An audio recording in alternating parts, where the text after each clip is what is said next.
We've got an exciting and historical adventure for you today on Idaho Voyager. We're headed across the border into eastern Oregon to find the famous grave of Sacagawea's son. Join us and come along for the ride coming up next on Idaho Voyager.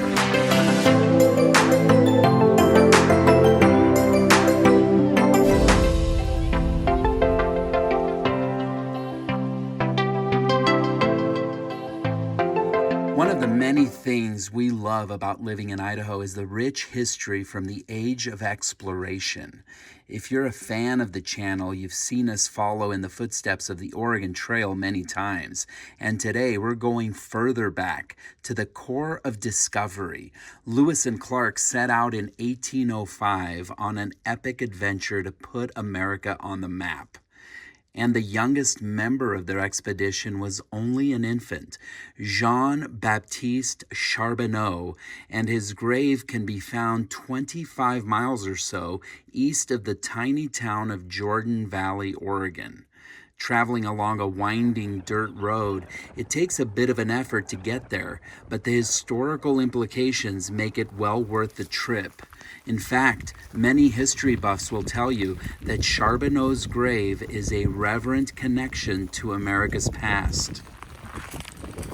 Lewis and Clark were famously accompanied by Sacagawea, an Idaho-born Native American woman that became integral to the success of the mission, serving as an interpreter, guide, and helping establish cultural contacts along the way.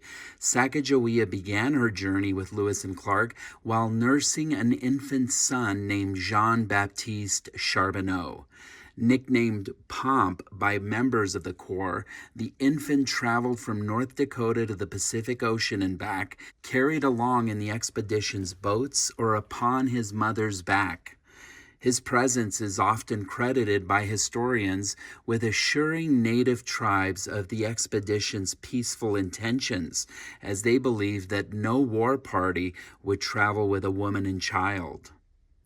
Upon his mother's death in 1812, Charbonneau was educated by Captain William Clark at St. Louis, and at the tender age of 18, traveled to Europe, where he spent 6 years becoming fluent in English, German, French, and Spanish.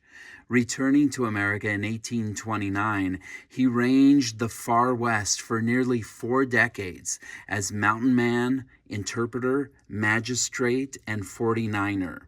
In 1866, he left the California goldfields for a new strike in Montana, but contracted pneumonia en route and reached Inskip's Ranch outside present-day Jordan Valley, Oregon, and died there on May 16, 1866, at the age of 61.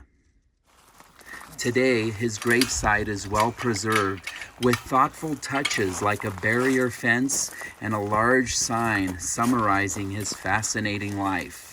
In addition to the tombstone, several other memorials offer additional details of his life and an opportunity for onlookers and well-wishers to place coins in remembrance.